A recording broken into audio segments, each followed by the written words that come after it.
ब्रह्मानंदं परमसुखदं केवलं ज्ञानमूर्तिं द्वन्द्वातीतं गगनसदृशं तत्त्वमस्यादिलक्ष्यम् एकं नित्यं विमलमचलं सर्वदी साक्षिभूतं भावातीतं त्रिगुणरहितं सद्गुरुं तं नमामि। गुरुचरणप्रतापे पुण्यपापे जाले त्रिभुवनसमतीर्थे ज्ञानगंगे मिळाले शुभाशुभ पाहता भावना राम झाली निशिदिनी गुरुराया उन्मनी झोप आली। श्रीराम समर्थ। सामर्थ्य आहे चळवळीचे जो जो करील तयाचे परंतु येथे भगवंताचे अधिष्ठान पाहिजे।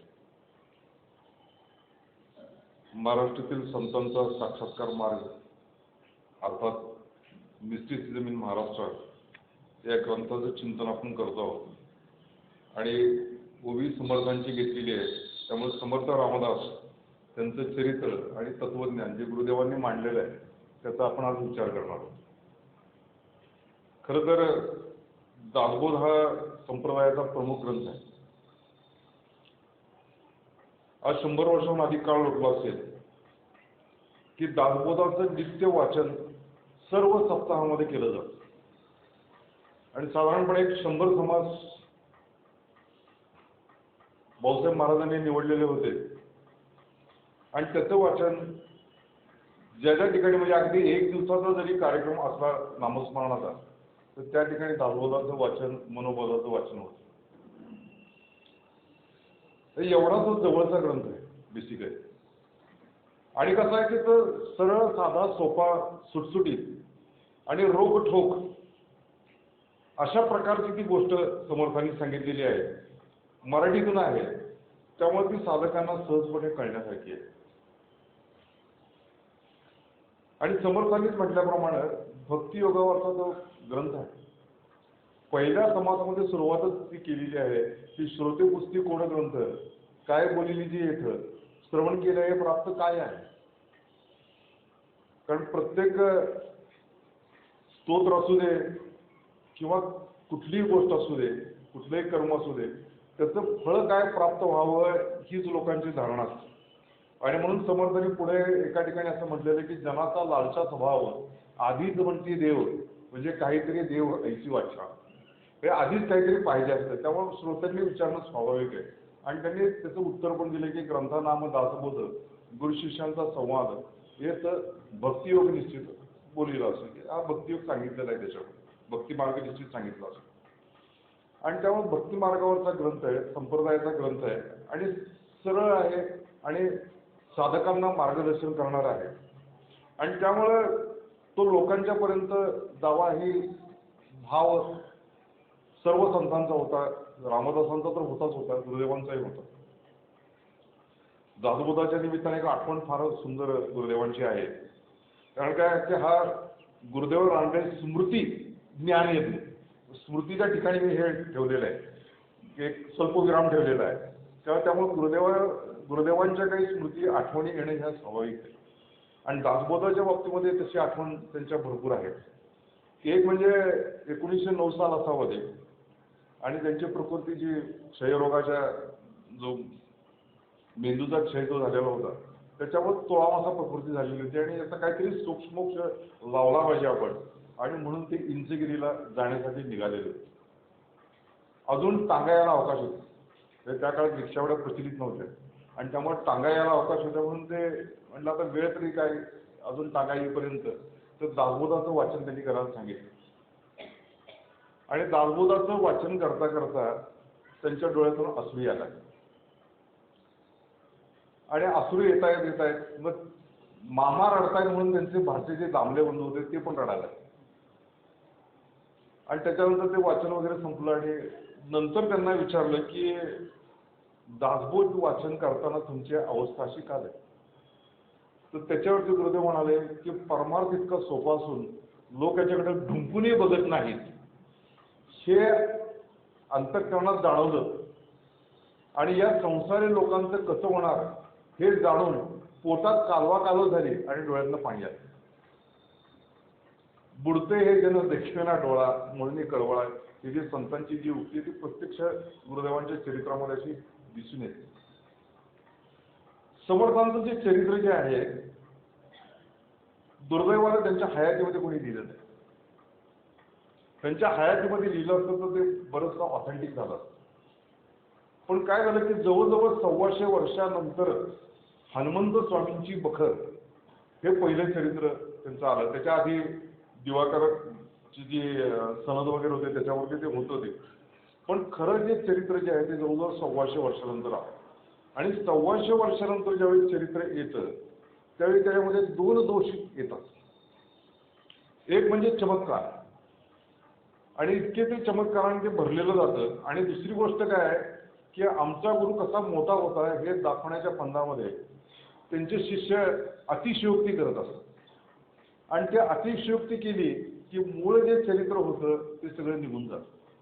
आणि मग लोक त्या चमत्कारांना सगळं प्राधान्य देत बसतात. आणि मग नंतर जी भांडणं होतात किंवा नंतर जे वाद निर्माण होतात ते अशा प्रकारचे वेगवेगळे वाद जे आता प्रचलित आपल्याला सगळ्यांना माहिती आहे की कसे कसे वाद ते निर्माण झालेले आहेत. गुरुदेवांनी याचा सगळा विचार केलेला आहे.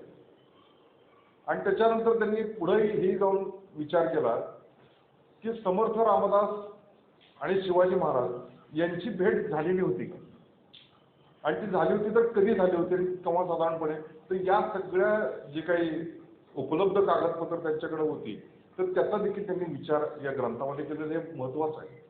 कारण काय होतं की बरेच वेळा या प्रश्नाला बगल दिली जाते. प्राचार्य शिवाजीराव भोसलेंचं समर्थ रामदासांच्या वरती व्याख्यान होतं. आणि ते व्याख्यान होता होता त्यांना विचारलं होतं की समर्थ रामदास आणि शिवाजी महाराजांची भेट झाली होती का. तर त्याच्यावरती त्यांनी लगेचच त्या प्रश्नाला बगल दिली आणि त्यांनी सांगितलं की प्रत्यक्ष भेट झाली होती की नाही हे माहीत नाही, पण वैचारिक भेट झाली असती पाहिजे. आता वैचारिक भेट याला काय सांगता येत नाही ना आपल्याला, पण ते असं सांगून दिलं की आपण त्यातून मोकळे होतो. तशा प्रकारे गुरुदेवांनी केलेलं नाही की गुरुदेवांनी कागदपत्र तपासलेली आहेत, बघितलेली आहेत. आणि जे सांगितलं जातं की शिंगणवाडीच्या ठिकाणी त्यांची पहिली भेट झालेली होती. आणि त्याच्यानंतर ज्या काही स्पर्धा उपलब्ध झालेल्या आहेत. दुसरी गोष्ट काय आहे की शिवाजी महाराजांच्या हस्ते प्रतापगडावरती ह्याच्या समर्थ रामदासांच्या हस्ते तुळजाभवानीच्या मूर्तीची प्रतिष्ठापना केलेली होती. ज्याचे प्रतापगड हा एक मोठा किल्ला शिवाजी महाराजांचा होता आणि तिथं त्यांच्या जर समर्थांच्या हस्ते जर त्याची स्थापना झाली असेल तर समर्थांचा आणि शिवाजी महाराजांचा संबंध हा निश्चितपणे आलेला होता. त्याच्यानंतर जो चाफळला त्यांनी उत्सव सुरू केला, त्या चाफळला उत्सव सुरू केल्यानंतर तिथं समर्थांनी भिक्षेवरतीच तो उत्सव करणार होते. त्यामुळं ब्राह्मणाची मुख्य दीक्षा मागितली पाहिजे, भिक्षा ओम भगवती या पक्षा रक्षिले पाहिजे. त्यामुळं भिक्षेसाठी अनेक जण फिरत होते. आणि मग शिवाजी महाराजांना त्यांच्या एका महंताची गाठ पडलेली आहे. त्यांनी विचारलं की तुमचे जे गोसावी आहेत ते कशा पद्धतीनं उत्सव करणार आहेत. तर त्यांनी म्हटलं की आमच्याकडे आता 50 नाणी जमलेली आहेत, त्याच्यावरतीच आमचे रामदास गोसावी हे उत्सव करणार आहेत. मग 200 नाणी शिवाजी महाराजांनी त्या उत्सवासाठी दिली अशी नोंद आहे. म्हणजे अशी कागदपत्र मिळाली, अशा सनदा मिळाल्या. त्यामुळे त्यांची आणि त्यांची भेट झालेली होती असं म्हणायला काय हरकत काय नाही. आता काय होतं की चरित्रामध्ये बरेच वेळा काय काय गोष्टी अशा घुसडल्या जातात. आणि त्या घुसडलेल्या गोष्टी इतक्या असतात की म्हणून यांनी प्राचार्य शिवाजीरावांनी असं म्हणलंय की काही वेळा ते चित्र न दिसताना ते विचित्र दिसायला लागतं. म्हणजे आता समर्थ रामदासांनी शिवाजी महाराजांना मला वाघिणीचं दूध पाहिजे असं सांगितलं. अशी स्टोरी आहे, कथा आहे याच्यामध्ये. आणि मग शिवाजी महाराज त्या जंगलामध्ये गेले, त्यांनी वाघीण वगैरे उडतली. तिथे त्याला जाऊन त्यांनी नमस्कार केला, म्हणले की माझ्या सद्गुरूंना वाघिणीचं दूध वगैरे तुझं दूध हवंय वगैरे. आणि मग त्यांनी त्या कमंडलूमध्ये दूध वगैरे काढून घेतलं. तर या गोष्टी म्हणजे या भाकड कथाच वाटतात ना याच्यामध्ये अशी गोष्ट असणं शक्यच नाही की समर्थ रामदासांना वाघिणीचं दूध पाहिजे आणि त्यांनी ते शिवाजी महाराजांना सांगावं की अशा गोष्टी संभवत नाही. अनेक गोष्टी आहेत त्याच्यामध्ये की शिवाजी महाराजांना असा अहंकार झाला होता की किल्ल्याचं काम चालू होतं आणि अनेक लोक तिथं काम करत होते आणि शिवाजी महाराजांच्या मनामध्ये असं आलं की एवढ्या सगळ्या लोकांचा पोशिंदा मी आहे.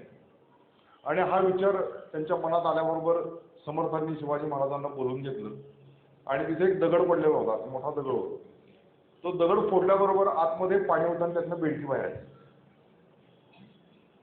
तर समर्थ असं म्हणाले शिवाजी महाराजांना की बघ तू केवढा मोठा पोशिंदा आहे, या बेडकीसाठी तू पाणी पण त्या दगडामध्ये ठेवलेलं होतंस वगैरे. त्याच्यामुळे त्यांचा अभिमान सगळा गेला वगैरे असं सांगितलं जातं. पण या कथा ज्या आहेत त्या नंतर घुसडल्या गेलेल्या आहेत.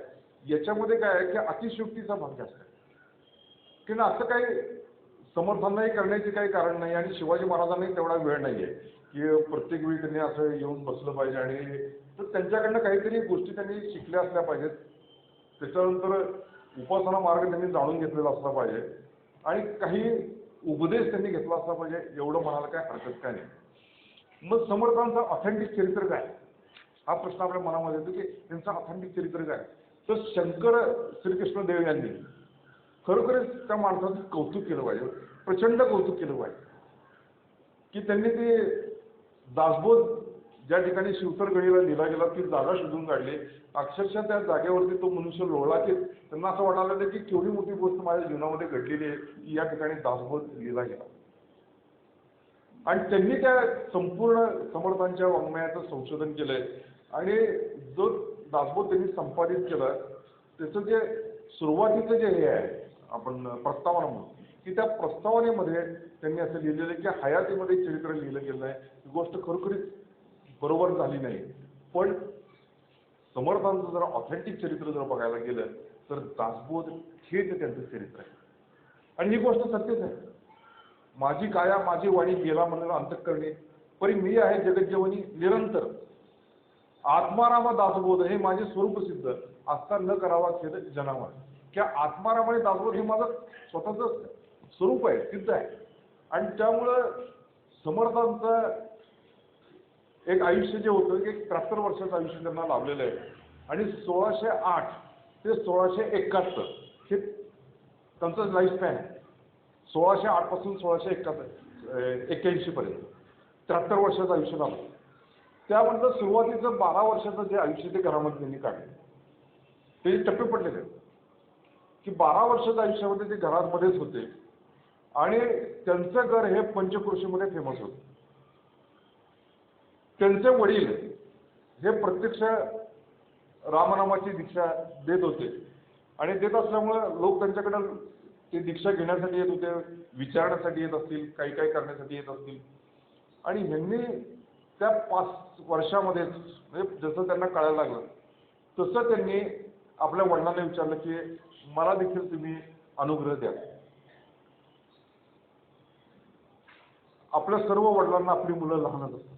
म्हणजे तो 50 मध्ये गेला मुलगा काय 60 मध्ये गेला तरी देखील तो मुलगा लहानच असतो. पण समर्थ जर 5 वर्षाचे होते त्यामुळे त्यांच्या वडिलांनी त्यांना सांगितलं की अजून तू लहान आहेस बाळ आणि अजून काही तुझं दीक्षा घेण्याचं वय नाही आहे.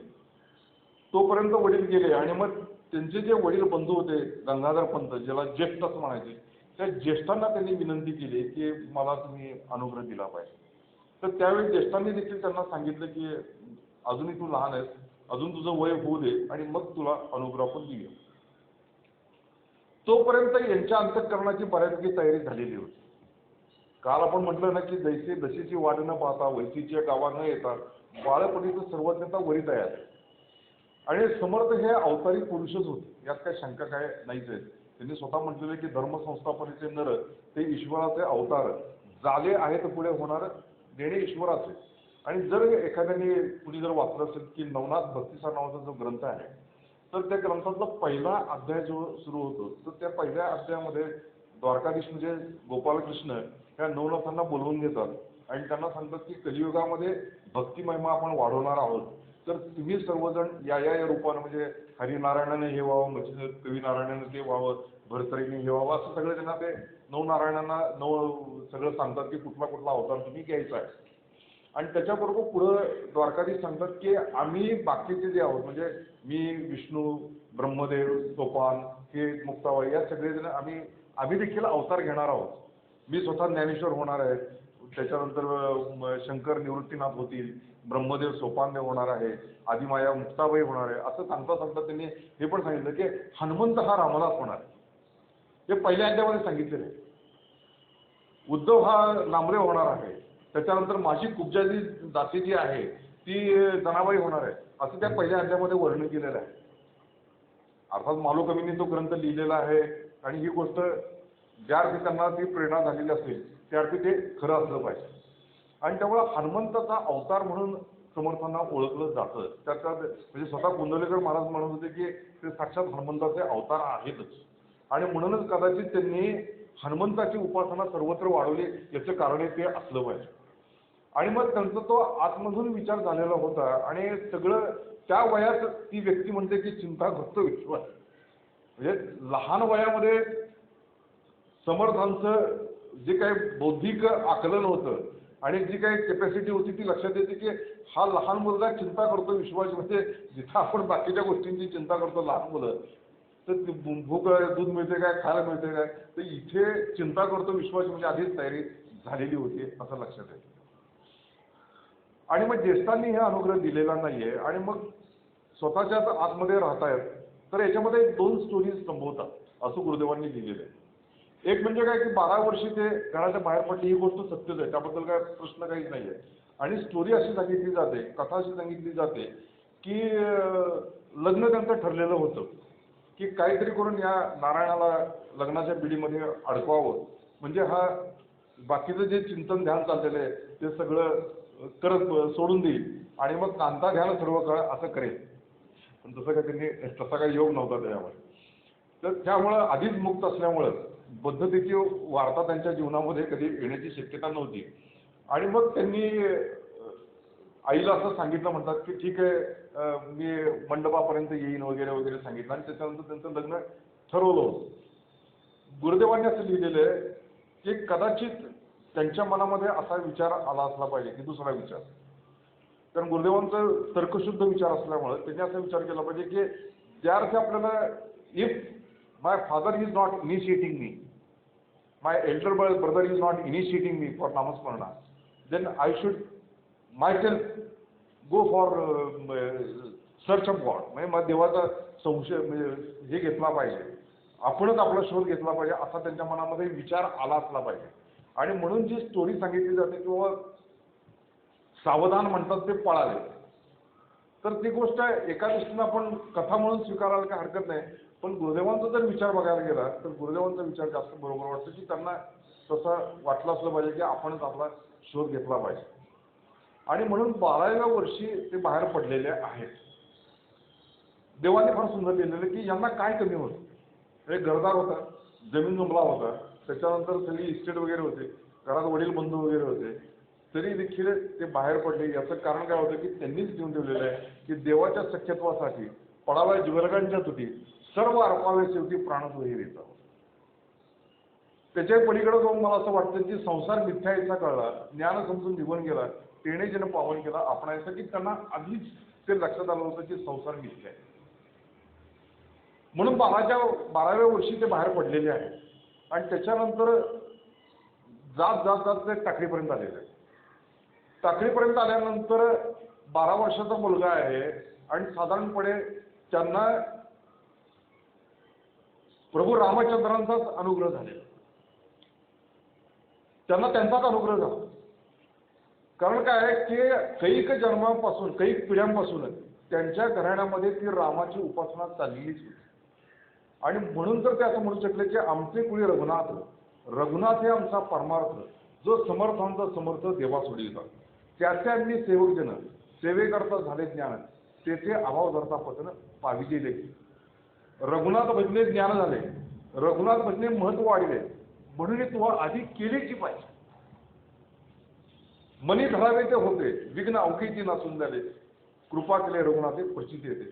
म्हणजे आमच्या पुढे रघुनाथ हा होताच आणि त्यामुळे रघुनाथाच्या वरती प्रेम, त्याच्यानंतर त्याची करुणेनं केलेली प्रार्थना, त्याच्यामुळे त्यांच्यावरती प्रभू रामचंद्रांचा अनुग्रह झालेला आणि ती रामनामाची दीक्षा त्यांना मिळाली.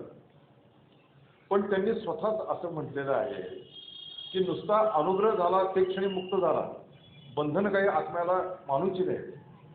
पण अनुग्रह जरी झालेला असला तरी ती सुरुवातच असते. जोपर्यंत साक्षात्कार होत नाही, जोपर्यंत ती प्रचिती येत नाही, तोपर्यंत अनुग्रह हा नुसता अनुग्रहच राहतो. आणि त्यामुळे त्यांनी अभ्यास हे प्रगट व्हावे, नाहीतरी झाकून असावे, प्रगट होऊन नसावे हे बरे नवे असे लिहिले.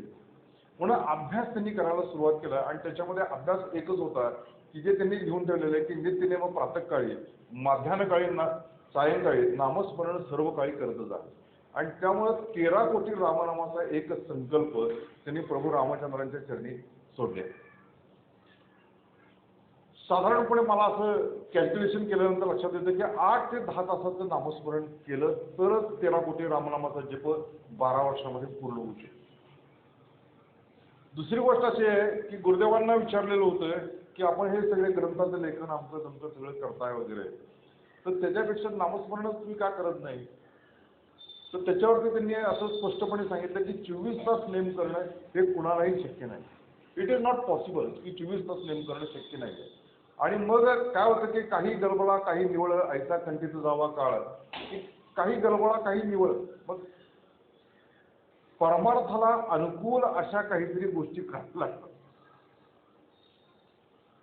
ज्यावेळी गुरुदेवांना बाबा महाराज बेलसरींना विचारलं की आपण आपला हा साधन मार्ग कसा वाढवला, साधना कशी वाढवली, तर त्याच्यावरती गुरुदेवांनी सांगितलं होतं की पहिल्यांदा मी ठरवलं की अनुग्रह झाल्यानंतर इथून पुढे नामासाठी जगायचं, ही पहिली गोष्ट झाली.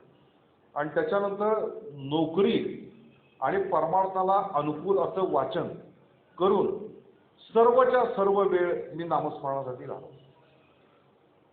तसं समर्थांनी बघा कसं पॅरलल जातं ते चरित्र, की समर्थांनी तो 13 कोटी रामनामाचा जप केला आणि त्याच्यानंतर त्याच्याबरोबर गायत्रीची पुरस्चरणं केली. आणि हे सगळं करत असताना अध्ययन केलं पाहिजे ना. ज्यावेळी अभ्यास हे प्रकट व्हावे असं ज्यावेळी मनुष्य म्हणतो, त्यावेळी एखादा प्रश्न विचारल्यानंतर त्याचं इन्स्टंट उत्तर देता आलं पाहिजे.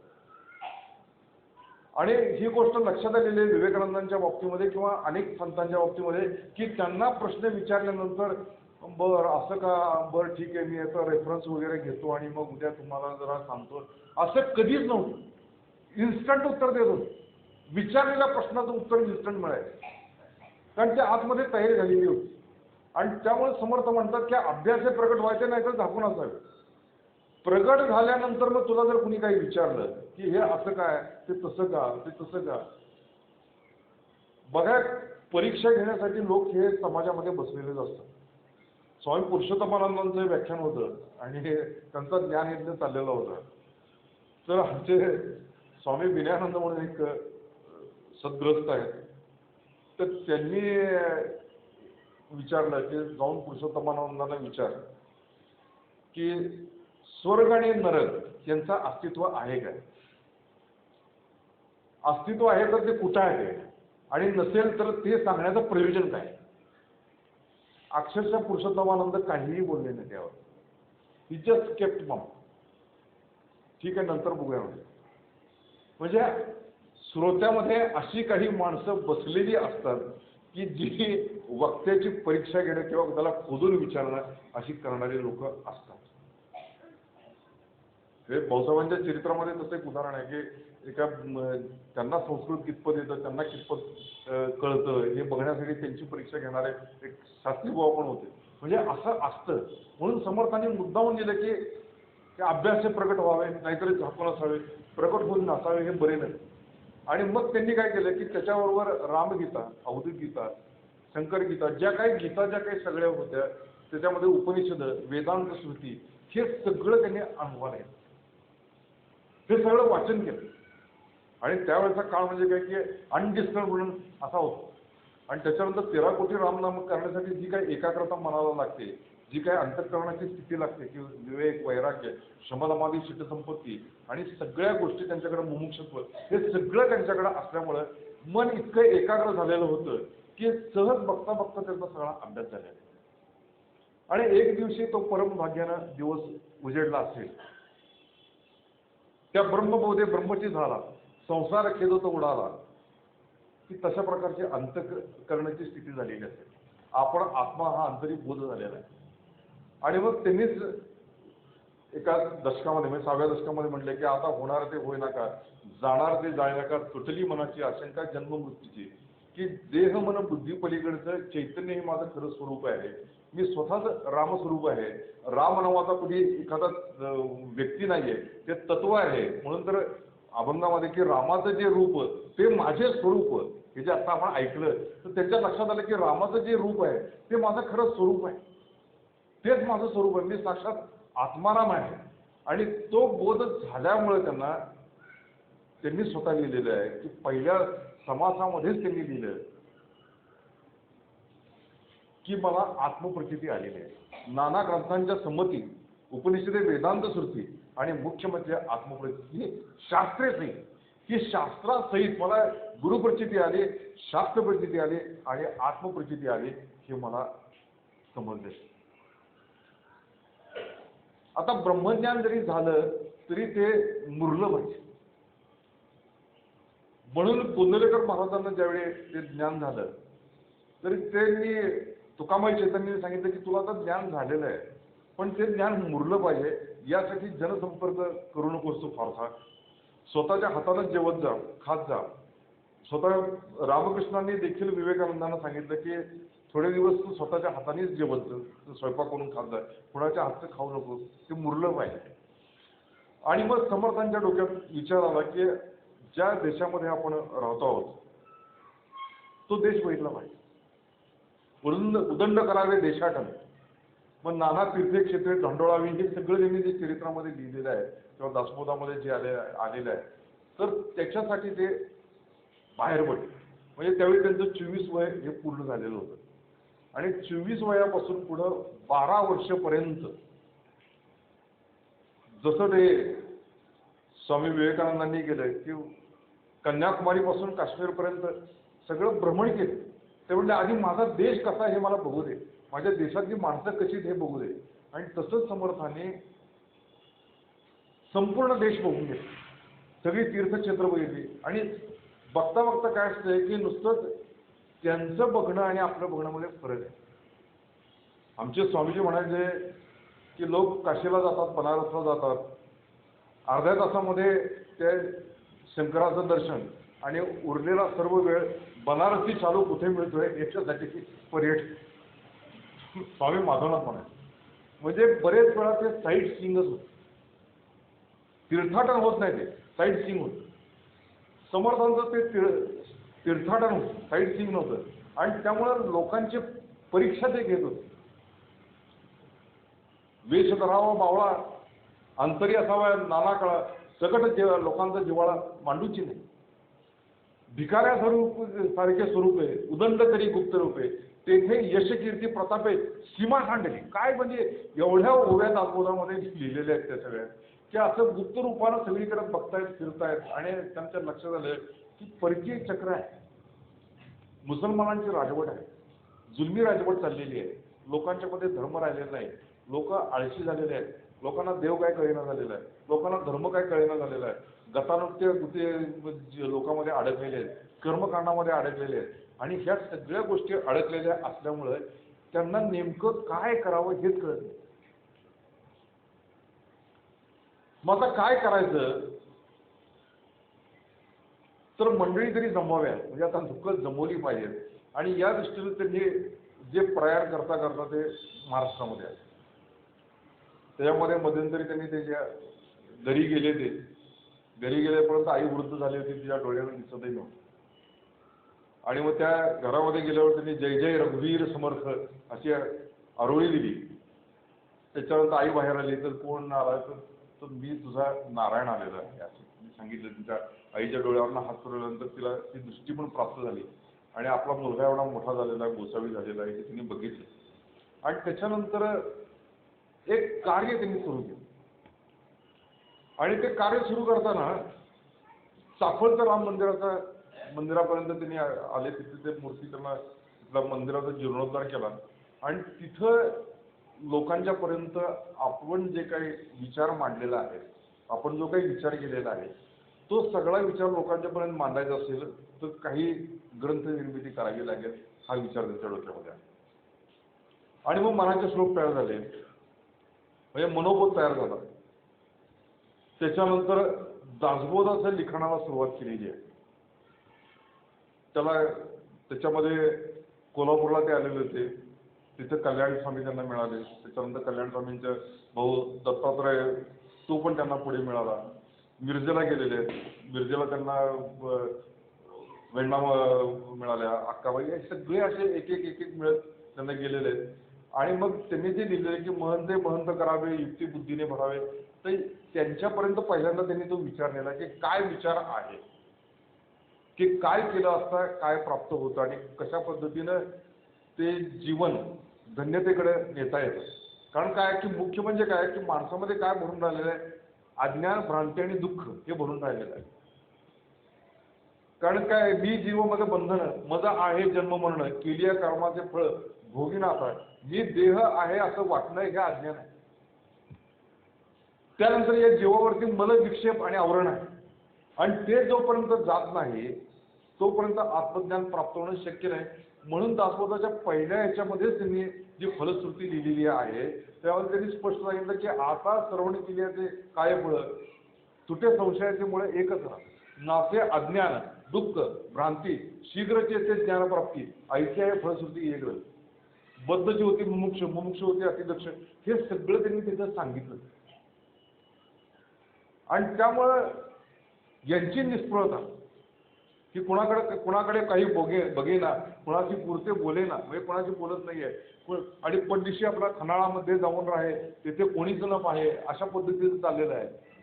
किंवा ध्यानानिमित्तानं कुठेतरी अरण्यात जाऊन बसतायत आणि मग लोकांना यांची चटक लागते की अरे हा कोणतरी दिव्य पुरुष असला पाहिजे, त्याचं बोलणं काहीतरी वेगळं आहे, हा तेजस्वी दिसतो, त्याची निष्फळता बघा, कोणाकडे काही मागत नाहीये, कोणाशी काही फारसं बोलत नाहीये, तरी देखील लोकांशी त्याचा एक सगळ जिव्हाळा त्याचा निर्माण झालेला आहे. आणि मग लोक हळूहळू जमायला लागतात.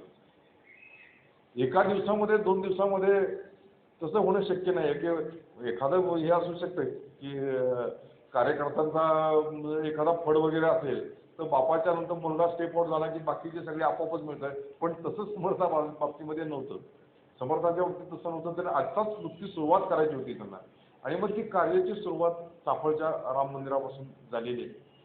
आणि मग यथावकाश त्यांनी हे सगळ्या गोष्टी सांगितल्या.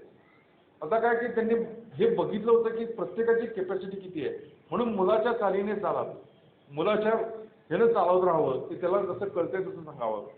त्याच्यानंतर आपण असे जे जे ठावे ते लोकांशी सांगावे, शहाणे करून सोडावे सकळ जग, की लोकांच्यापर्यंत तो विचार घेऊन गेला पाहिजे.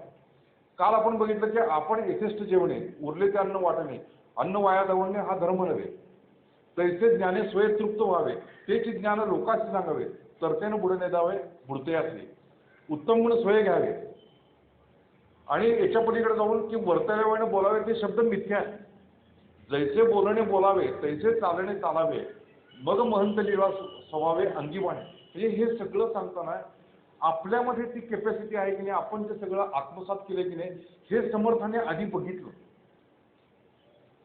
क्रियेवेळा शब्दज्ञान त्याची श्वानाचे वमन, भले त्याचे अवलोकन कदापि न करते. म्हणून बोलण्यासारखे चालणे चाल बाबा, की जसं बोलतो तसं तू चालत राहा, तरच लोकांना तुझं पटेल, तुझं लोक ऐकतील. आणि मग महंत जमवताना साधारणपणे समर्थांचा जो दासबोध आहे तो 20 दशक 200 समास साधके पाहावे सावकाश असं म्हटलेलं आहे. पण गुरुदेवांनी असं म्हटलेलं आहे की मूळ जो दासबोध जो आहे तो 7 दशकाचाच होता. कारण त्या दशकाच्या शेवटी आता आला ग्रंथाचा शेवट, सगळी शब्दांची खटपट, की शब्दांची खटपट सगळी संपलेली आहे आणि ग्रंथाचा शेवट आहे. म्हणून गुरुदेवांनी तो विचार करून लिहिलेला आहे की बाकीचा जो दासबोध आहे तो असा मधून जसे जसे विषय निघत गेले असतील तसं तो सांगितलेला असेल, आणि नंतर मग त्याचं एक कंपायलेशन किंवा संकलन करून पुढं तो 20 दशकाचा दासबोध झालेला असला पाहिजे. खरं म्हटलं तर समर्थांच्या व्यक्तिमत्वाने बुद्धिमत्ताची कल्पना करता येण्याच्या पलीकडे. गुरुदेवांनी या ग्रंथामध्ये म्हणजे की त्यांचा चरित्राचा आणि तो थोडक्यामध्ये विचार त्यांनी केला, पण दासबोधामधल्या आलेल्या विषयांचा किती अनंत प्रकारे त्यांनी विचार केलेला आहे. कितीतरी विषय त्याच्यामध्ये येऊन गेलेले आहेत. म्हणजे की कसं वागावं, कसं बोलावं, कसं साध्या साध्या गोष्टीवरनं त्यांनी तो विचार मांडलेला आहे. म्हणजे काय की शिकवण निरूपण नाम जर समाज नुसता आपण जरी घेतला आणि तो एक समाज जरी नुसता विचार केला तरी देखील कितीतरी गोष्टी सांगता येण्यासारख्या आहेत. गुरुदेवांनी काय केलं की एक एक गोळी मधल्या मधल्या ओव्या अशा घेऊन त्याच्यावरती त्याचे विभाग पाडून त्याच्यावरती त्याचं चिंतन त्यांनी केलेलं आहे. म्हणजे नुसता एक आळस जरी शब्द घेतला तरी समर्थांच्याकडे व्यक्तिमत्वाकडे बघितल्यानंतर त्यांच्याकडे आळस दिसणं शक्यच नाही. त्यांनी सांगितलं की दुष्टितपणा असावे आळस, आळस हे निद्रा वेळाचं, निद्रा वेळाचं केवळ नाश आयुष्याचा, म्हणून जर आळस नसावा तरी जर पाहिजे पाविजे वैभवा अरे तर परत जीवा समाधान. म्हणजे हे सांगितल्यामुळे काय होईल की त्या व्यक्तीला असं वाटेल की अरे आपण काहीतरी केलं पाहिजे, कसला आळस घेऊन आपण बसलेला. मिळमिळीत अवघे टाकून द्यावे, उत्कट भव्यतेची घ्यावी, निस्पृहपणे विख्यात व्हावे भूमंडळ. की अरे मिळमिळीत गोष्ट काय करतोय तू, भावाच्या भवे काय भीतोच नट्टी. म्हणजे एक उत्साहाचं वातावरण त्यांनी निर्माण केलं. दुसरी गोष्ट काय की समर्थाने ठिकठिकाणी बलोपासना आणि मारुतीची उपासना निर्माण केलेली आहे. त्यांनी त्या वंदन भक्ती समासामध्ये मुद्दाम लिहिलंय, पशुपती स्त्रीपती आणि गवस्ती यांच्या दर्शने दोष जाते तसाच नमावा मारुती नित्य नेमे, की रोज मारुतीचं दर्शन घेतलं पाहिजे. कारण काय तो ज्ञानवंत आहे, बलवंत आहे, युक्तिवंत आहे, शक्तिवंत आहे. आणि म्हणून मारुतीचे 11 स्तोत्र जी सगळे आहेत त्याची रचना त्यांनी केली. आणि आज खरोखरीच आपल्याला धन्यता वाटते की भीमरूपी महारुद्र हे स्तोत्र किती घरोघरी म्हटलं जातं. किंवा नाव मारुतीचे घ्यावे पुढे पाऊलं टाकावे अवघा मुहूर्त शकून हृदय मारुतीचे हे म्हणणारे कितीतरी लोक आहेत. मला एक दृश्य म्हणजे हे नेहमी आठवतं की ज्यावेळी भीमरूपी स्तोत्र चालू होतं तर त्यावेळी ते दृश्य आठवते. ते दृश्य किती सुंदर असलं पाहिजे याची कल्पना आपण करू शकतो. की संध्याकाळची वेळ असायची आणि संध्याकाळच्या वेळी त्या पुण्यामध्ये आणि ज्या ज्या ठिकाणी स्वामी माधवनाथ जात तर त्या ठिकाणी स्वामी माधवनाथ त्या पलंगावरती झोपलेले असायचे आणि सर्वातही त्यांच्या मातोश्री सर्वातही त्यांच्या चरणाजवळ बसलेले असायचे. आणि त्या मंद सगळा असा निळसळ प्रकाश किंवा थोडासा अंधुक प्रकाशामध्ये स्वामीजी भीमरूपी महारुद्रा असं म्हणायचे की मग सर्वातही त्या पुढचं चरण वज्र हनुमान मारुती. काय दृश्य दिसत असेल ना की दोघं पती पत्नी दोघं बसून ते. आणि कित्येकाला ते म्हणतात अरे बच्चा तुला काय माहिती आहे मारुती काय आहे. म्हणजे प्रत्यक्ष त्यांना असं ते अनुभूती यायची की राम आपल्या बरोबर आहे, मारुती आपल्या बरोबर आहे. आणि ती उपासना समर्थांनी अक्षरशः घराघरामध्ये पोचवली. काय ते सद्गुरू स्तवाने लिहिलेलं आहे. म्हणजे त्यांचं प्रेम काय जबरदस्त होतं. म्हणजे गुरुदेवांनी या प्रत्येक समाजाचा थोडक्यात थोडक्यात विचार केलेला आहे. की जसं ते गुरुदेवांना वाटतं की जशी जशी त्यांनी गुरुदेवांनी म्हटलेले की भाऊसाहेब महाराजांची उंची करण्यासाठी जशी जशी माझी साधनेमधली उंची वाढत गेली तसं तसं भाऊसाहेब महाराजांचं मोठेपण मला कळायला लागलं. तसं ते आता सद्गुरू वर्णवेना जयास माया स्पर्शू शकेना ते स्वरूपमध्ये अज्ञाना काय घड नकळे नकळे नेती नेती ऐसे बोलतात ते श्रुती तेथे मध्ये मूर्खाची मती पवाडेले केली. आणि किती प्रकाराने त्यांनी ते स्तवन केलेलं आहे. सद्गुरू म्हणावे लक्ष्मीवंत तरी ते लक्ष्मी नाशिवंत जयाचे द्वारे तिष्ठत मोक्ष लक्ष्मी. उपमे द्यावा क्षीरसागर तरी तो अत्यंतची उपमे द्यावा सागर तरी तो अत्यंतची क्षार म्हणावा क्षीरसागर तरी तो नासेल कल्पना की कल्पना नासेल. कल्पना मात्र नाही म्हणे कोण बसेल चिंतामणी कामधेनूची दुगणी निक्कामाचे नरक. म्हणजे याच्यामध्ये आणि शेवट त्याचा करताना इतका सुंदर केला त्यांनी की आता सद्गुरू वर्णविना हेची घे ह्याची माझी वर्णना अंतरस्थितीच्या खुणा अंतर्निष्ठ जाणते. आतमधली जी गोष्ट आहे ती फक्त अंतर्निष्ठ जाणू शकतील की असा सद्गुरूंचा महिमा. आणि ते सगळं वाचताना गुरुदेवांना देखील रोमांच उठले असते की कारण काय होतं की हे सगळं वाचताना आपल्यावर आपलं जे सद्गुरूंच्यावरचं प्रेम असतं ते उल्हासित होतं. संतांच्या विषयी गुरुदेवांना आदरच होता. आणि त्यामुळे तो आदर असल्यामुळं, प्रेम असल्यामुळं सद्गुरू स्तवन समाज हा त्यांना विशेष आवडता होता, की संतांचं वर्णन खरं संतांनीच करावं. आणि इतक्या चपलक बसणाऱ्या डेफिनेशन्स समर्थांनी लिहिलेल्या आहेत, की जो जाणेल भगवंत तया नाव बोलीचे संत, जो शाश्वत आणि अशाश्वत निवाडा करेल, कळेना ढळेना देव ऐसा ज्याचा अंतर्भाव, तोची जाणीचे महान व्हावं संत साधू. जो जनामध्ये वागे पण जनावेगळी गोष्टी जागे, ज्याचे अंतरित ज्ञान जागे तो संत. म्हणजे कसं डेफिनेशन देखील केलेलं आहे की आपल्याला लगेच लक्षात येतं की अरे संत म्हणजे हा असला पाहिजे, हाच असला पाहिजे तो, की जो जनामध्ये वागतो आहे. म्हणून गोंदवलेकर महाराजांनी म्हटलेलं आहे की जो आपण मागतो ते देत नाहीये, पण आपल्याला त्याच्याकडे जावंसं वाटतं, जो आपल्याला समाधान देतोय, जो आनंद वाटतोय, तो संत असला पाहिजे. कारण आपलं मागणं हे वैश्विकच असतं, विषयच आपण त्याकडे मागत असतो, पण विषय संत देत नाही.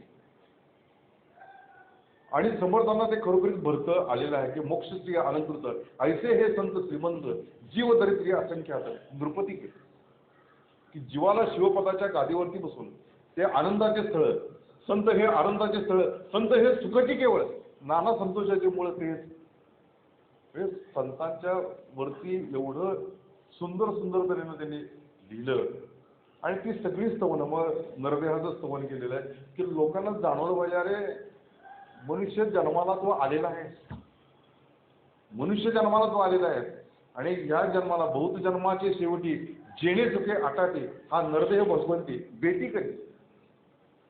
केवळ तो तुझ्या कोश कीटकासारखा अडकून बसू नकोस, त्या मायेतून तू बाहेर पड. आणि त्यासाठी त्यांनी लिहिलं की कैची माता, कैची पिता, कैची बहीण, कैची भ्राता, कैची सुहृदय वनिता, स्त्रीपुत्र कळत प्राधिक, ही अवघी जाण मावेची सोयरी झाली सुखाची, हे तुझ्या सुखदुःखाची सांगा ती नव्हे. तुवा भोगल्या पुनरावृत्ती ऐसी माये बापे किती, स्त्री कन्या पुत्र होते लक्षानुलक्ष, एक क्षणी मरून जाते तरी रघुनाथाचे अंतर लागते, माझे माझे म्हणतो म्हणून. केवढ्या ओव्या प्रचंड समर्थांनी लिहून ठेवलेल्या आहेत की त्या प्रत्यक्ष अंतःकरणामध्ये बाणासारख्या घुसतात आणि आपल्याला जागृत करण्याचा प्रयत्न करतात.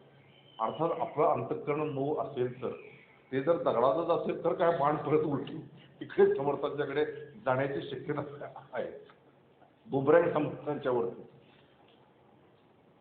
ह्या सगळ्या स्तवनामध्ये किंवा पशुदेही नाही गती ऐसे सर्वत्र बोलती, नरदेहाची बाबती परलोकाची, म्हणून नरदेह श्रेष्ठ नाना देहामध्ये वरिष्ठ, जयाचे सुखे अरिष्ट यम यातनेचे, नरदेह परमार्थी लावले तरी याचे सार्थक झाले, नाहीतरी व्यर्थची गेले नानागाचे मृत्यू पण ते.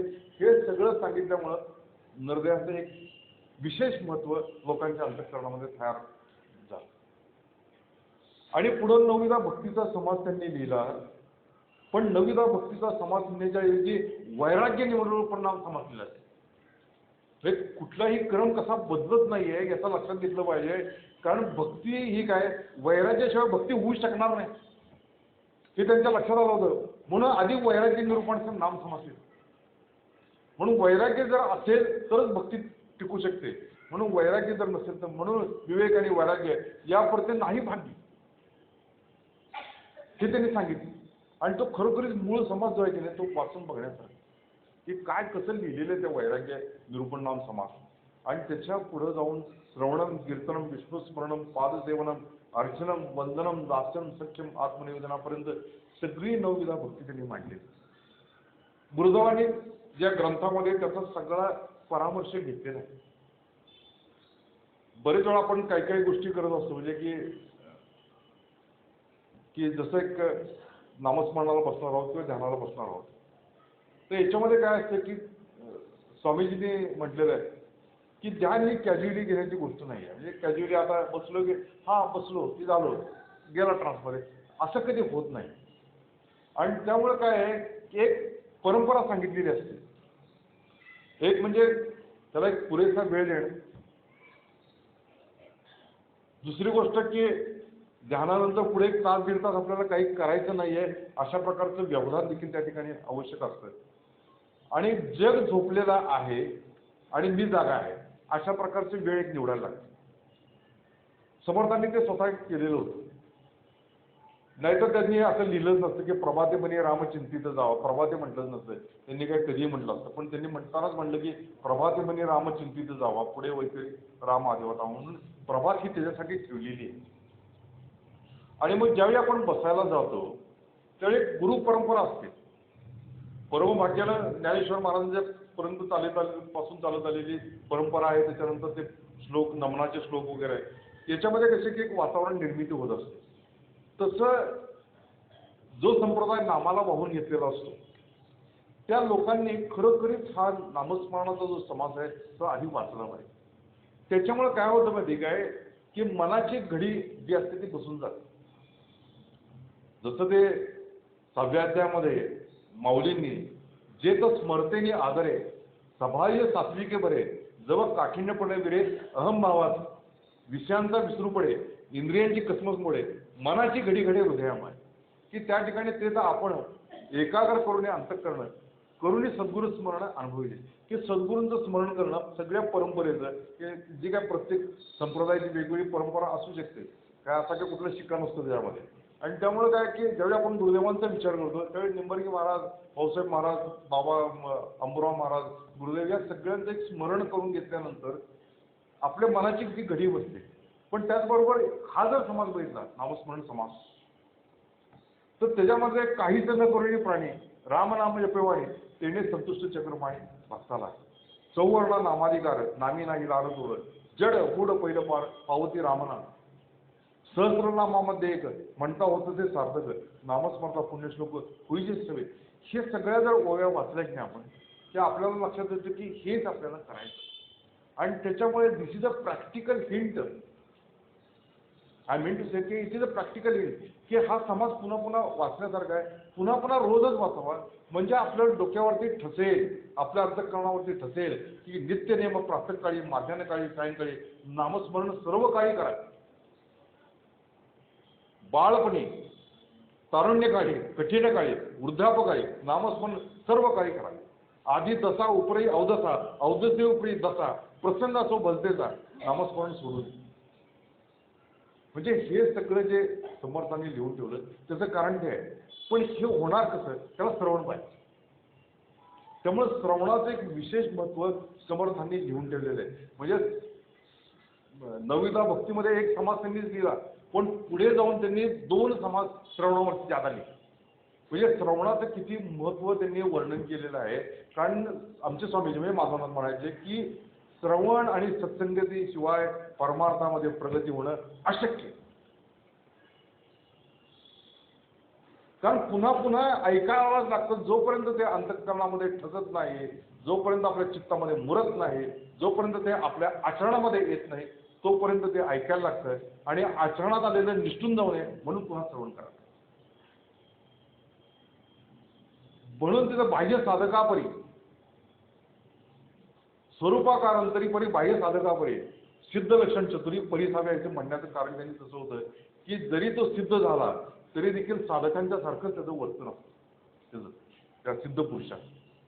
आणि त्यामुळे श्रवणाचं महत्त्व असल्यामुळं की पुन्हा पुन्हा त्यांनी सांगताना सांगितलं की ऐक परमार्थाचे साधन जेणेकडे समाधान ते तू जाणगा श्रवण निश्चय. जेथे नाही श्रवण स्वार्थ तेथे कैचाला परमार्थ मागे केले तितके व्यर्थ जातच. जेथे नाही नित्य श्रवण ते जाणारे विचक्षण साधके तेथे एक क्षण क्रमू नये सर्वदा, एक क्षण देखील थांबू नये. आणि मग पुढे जाऊन सेविलीचे सेवावे अन्न घेतलीचे घ्यावे जीवन तैसे श्रवण मन केलीची का. पुन्हा पुन्हा ऐकत राहावं, पुन्हा पुन्हा ऐकत राहावं, काहीही बिघडत नाही. नाही आम्ही ऐकलं भरपूर ऐकलं, आपण तुमच्या आचरणात येऊ दे ना, दिसू दे ना. तुम्ही ऐकलेलं आहे तर तुमच्या आचरणात जर आलं नाही तर मग ते कळणार कसं, ते समजणार कसं. आणि म्हणून की नाही समर्थाने ती गोष्ट मुद्दावून सांगितली. आणि त्याच्यानंतर मग कीर्तन समास लिहिला. कीर्तन समास सगुण कथा नाव या कीर्तन. तिथे कीर्तन कसं करावं, पण कीर्तन हा काय सगळ्यांचा भाग नाही आहे. कारण काय त्याच्यासाठी काही बैठक पाहिजे, काही पाठांतर पाहिजे, काही गायन कला पाहिजे, आणि या सगळ्या गोष्टी आहेत. पण या सगळ्यामध्ये आपल्या शिष्यांची, आपल्या समाजाची फसवणूक होऊ नये म्हणून त्यांनी एक फार मोठं काम केलं. म्हणजे सद्गुरूंची लक्षणं, शिष्याची लक्षणं, महंताची लक्षणं, विरक्त पुरुषाची लक्षणं, सगळ्यांची लक्षणं लिहून ठेवली. आपण बरेच वेळा मूर्खपणा करतो, म्हणजे आपल्या लक्षात येतं की आपण मूर्खपणासारखं काहीतरी वागलो. मग खरी मूर्खाची लक्षणं काय आहेत, पडत मूर्खाची लक्षणं काय आहेत, सद्वितीची लक्षणं काय आहेत, ही सगळी समर्थांनी सांगितली. त्यातल्या त्यात सद्गुरूंची लक्षणं सांगणं हे फार अत्यंत गरजेचं होतं. त्यांनी एका ठिकाणी लिहिलेलं का ते ब्राह्मण बुद्धीपासूनही भ्रष्टले, आचारापासूनही भ्रष्टले म्हटले, भ्रष्टले त्यांनी, आणि गुरुत्व विसरले, शिष्यांचे शिष्य झालेत, अशा प्रकारची त्यांची अवस्था झालेली आहे. म्हणजे अनेक समाजाची अवस्था झालेली आहे. आणि त्यावेळी हा जो सद्गुरू लक्षणांचा जो समास आहे तो इतका उपयोगी पडतो की आपली फसगत होणं शक्य नाही. कारण कुणाला गुरु म्हणायचं नाही आहे हे आधी त्यांनी सांगितलं, की जे भविष्यज्ञान सांगतात किंवा जे सांगतात किंवा काही प्रश्नांची उत्तरं देतात तर ते लोक नाही आहेत, ते गुरु नाही आहेत. त्याच्यानंतर ज्या ठिकाणी साधना प्रतिष्ठित जात नाही, शिष्यासन न लावती साधनं न करील ती इंद्रिय दमन, ऐसे गुरु अडक्याचे तीन मिळाले तरी त्याच्यावर, हे त्यांनी स्पष्ट सांगून सांगितलं. आणि मग आधी पाहिजे विमळ ज्ञान, निश्चयाचे समाधान, स्वरूप स्थिती.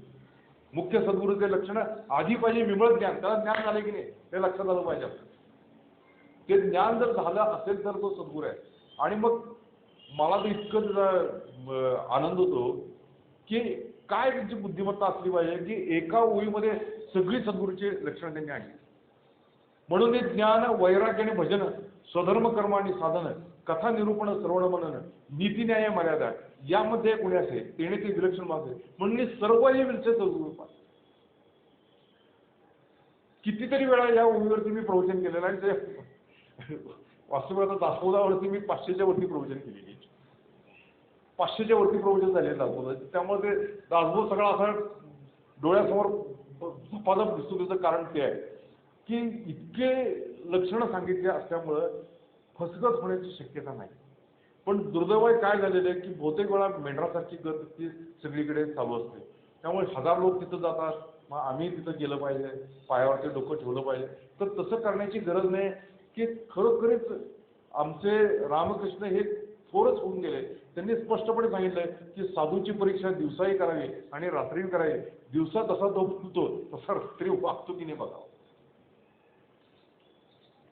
आणि म्हणून बघा विवेकानंदांसारखे शिष्य असले की ते म्हणतात की ह्यांना धातूचा स्पर्श सहन होत नाही, हे पैशाला शिवत नाहीये, बघू यांचा परीक्षा घेऊन बघूया खरोखर हे यांना काही त्रास होतोय काय. आणि अंथरुणाखाली त्यांनी रुपया दडवून ठेवलेला होता, त्याच्यावरती हात पडल्यानंतर त्यांचा हात वाकडा तिकडा होऊन गेला, म्हणजे कापडाच्या खाली असलेल्या रुपयाला देखील ते स्पर्श करू शकले नाही. याच्यावरच ती रामकृष्णाची स्थिती, आंतरिक स्थिती कशी असली पाहिजे. एवढा सगळा दासबोध दिला आणि फक्त ते कार्य म्हणजे आपण औचित बोलवून जावे, मग भजन कोणे करावे या कारणात भजनास लावावे भूत लोक. आमची प्रतिज्ञा आहे की काही न मागावे शिष्याचे, आमच्या मागे जगदीशाची भजत जावे.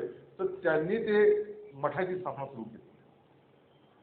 साधारणपणे 1100 मठ त्यांनी स्थापन केलेले आहेत भारतभर असं म्हटलं जातं. आणि त्या प्रत्येकावरती एक मठाधिपती होता. मठाधिपतीची परीक्षा घेण्याचं देखील त्यांचं एक वैशिष्ट्य होतं की त्याला 1100 सूर्यनमस्कार घालता आले पाहिजे. पहिलं तर म्हणजे तो बलवंत असला पाहिजे. 1100 सूर्यनमस्कार त्याला घालता आला पाहिजे.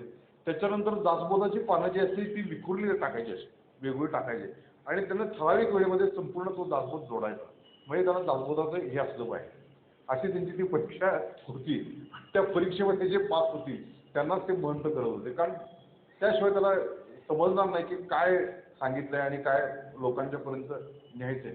आणि त्याच्यामध्ये ती विरक्ताची लक्षणं, सगळी लक्षणं ती बघून त्याच्यापुढे ते सगळे एक आदर्शवत जीवन त्यांनी मांडलेलं होतं. आणि त्या मठामध्ये पुन्हा ती एक उपासना पद्धती त्यांनी घालून दिली होती की रामाची उपासना. कारण काय सगुण रक्षण निर्गुण बोलतच आहे. कुठेही सगुणाची उपासना तोडावी असं त्यांनी म्हटलेलं नाही. कारण काय की सगुण नेले ब्रह्मज्ञान आहे, ते सगुण ब्रह्मज्ञानाने नेलं आणि दोन्हीकडे ओस केले, म्हणजे निर्गुण पण नाही आणि सगुण पण नाही असं होऊ नये म्हणून कीर्तन महिमा सांगताना त्यांनी सगुण रक्षण निर्गुण बोलतच आलं. आणि कोणाची भक्ती उच्छेद करू नका, जसा त्याचा भाव असेल तसा त्यांना प्रत्येकाला एकत्र घ्या असं त्यांनी सांगितलं.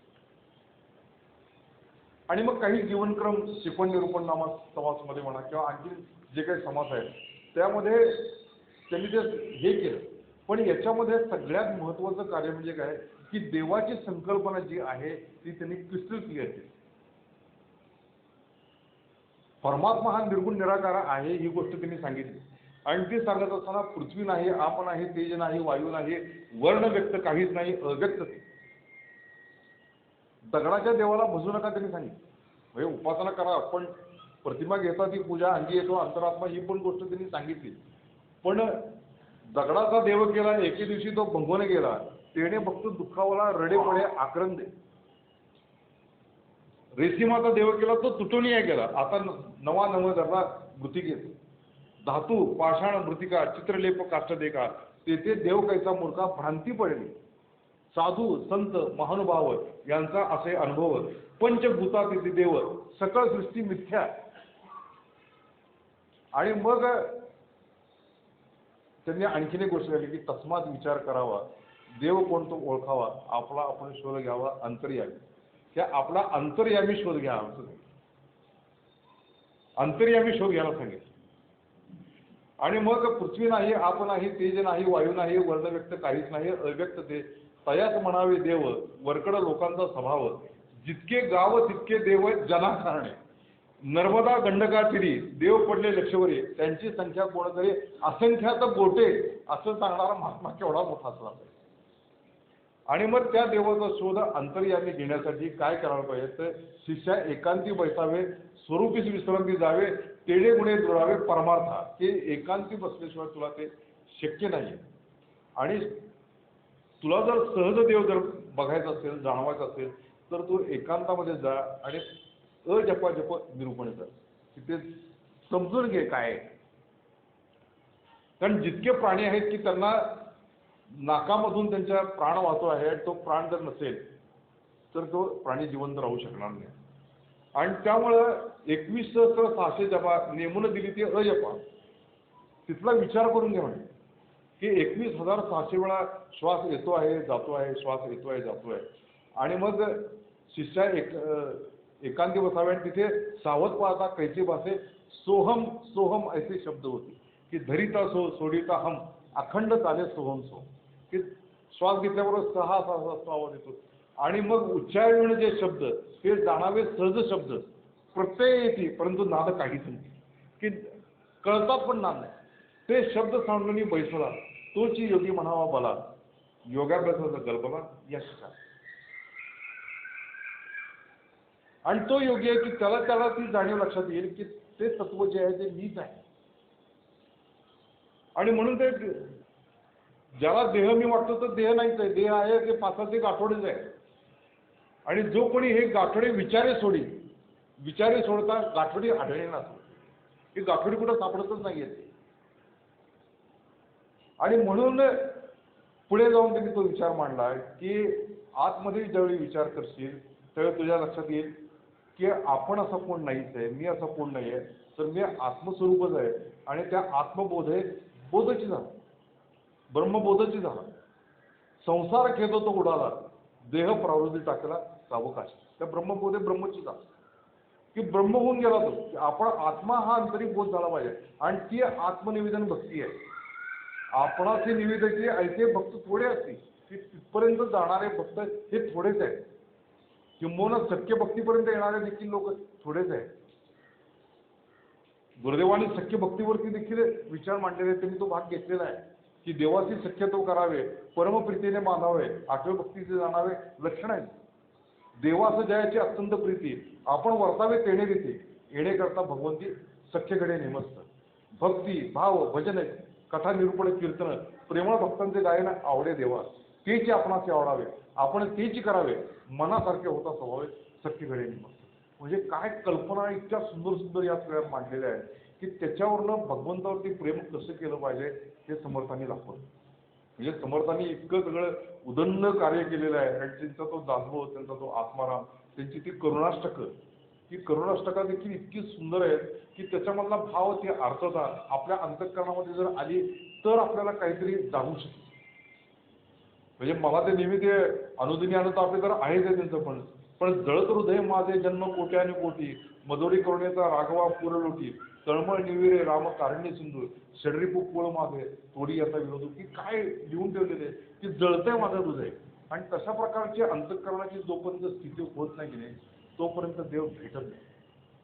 कागा माझा तुझने कळवळा उदारा दयाळा पांडुरंगा दर्शनाचे आस लागले जीवास झालो कासाविषयी तुझं विण दाटला हा गळा लागेना तो डोळा वाहे गळगळा अश्रुधारा उतावळे मन सुटू पाय भान दाखवी करण स्वामी म्हणे की स्वामींच्या अंतःकरणाची स्थिती कशी झाली.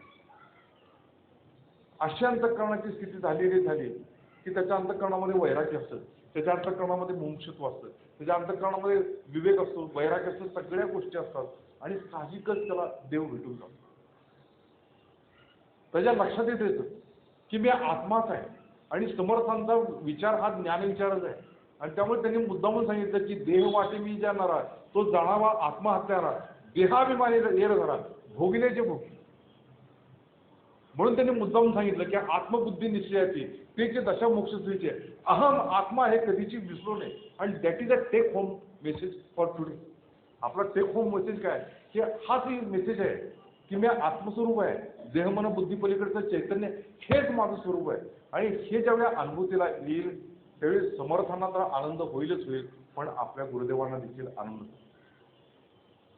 कारण आत्मज्ञानानं परिपूर्ण झालेला एखादा शिष्य बघायला मिळावा यासारखं सद्गुरूंचं भाग्य कुठलं नसतं आणि तसं जर भाग्य गुरुदेवांना जर भेटलं तर ते किती आनंददायी होऊन जाईल. म्हणून दासबोधाचा जो विचार या संप्रदायामध्ये गेली कित्येक वर्ष ते वाचन चालू आहे, हे चालू आहे.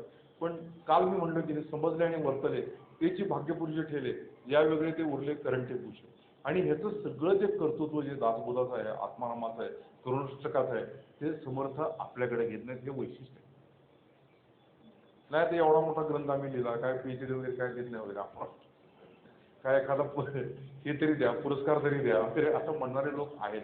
पण समर्थ म्हणतात की कृपा केली दाशरथी सकळ करणे जगदीशाचे आणि कवित्व काय मानुषाचे. सकळ करणे जगदीशाचे पण त्याचं कर्तृत्व त्याचं आहे आणि त्यामुळं 20 दशक 200 समास साधके पहावे सावकाश की सावकाश सावकाश त्याच्यावरती चिंतन मनन करत राहिलं पाहिजे आणि जी गोष्ट आपल्याला आवडली ती गोष्ट अंतःकरणामध्ये मुरवली पाहिजे. जोपर्यंत आपल्या अंतःकरणात मुरत नाही तोपर्यंत ते श्रवण श्रवण श्रवण पुन्हा पुन्हा केलं पाहिजे आणि एक दिवस समर्थांच्या कृपेने गुरुदेवांच्या कृपेने तो भाग्याचा दिवस येईल आपल्यामध्ये की आपण देखील म्हणू की संसारी पुंडावे चुकले देव भक्ता ऐक्य झाले आणि मुख्य देवास ओळखले सत्संगी करून. म्हणून गुरुदेवांच्या कृपेने तसा देवभक्तांचं ऐक्य आमच्या जीवनात लाभावं. आमचंही ते संसाराचं जे जन्ममृत्यूचं चक्र आहे ते मोडून जावं आणि मी आत्मा आहे असा बोध आम्हाला व्हावा अशी त्यांच्यासाठी प्रार्थना करूया आणि वाक्यश्री त्यांच्यासाठी अर्पण करूया. हरिओम. तसंच राजाधिराज गुरुनाथ महाराज हे जे आज माझे गुरुवर्य मला खूप आनंद झाला कारण 12वीचा मी विद्यार्थी आहे सरांचा न्यू कॉलेजचा विद्यार्थी आहे आणि त्यांच्यासमोर मला बोलण्याचं भाग्य लाभलं. ही देखील उशिरा तर जरी आले असले तरी देखील त्यांच्यासमोर मी बसून बोलतोय तर त्याचा त्यांना आनंद झाला असं मी म्हणतो कारण त्यांनी मराठी मला 12वीला शिकवलेलं आहे. त्यामुळे आपला एक विद्यार्थी सो कॉल्ड HBP म्हणजे हरिभक्त परायण या ठिकाणी बोलतोय ही गोष्ट त्यांनाही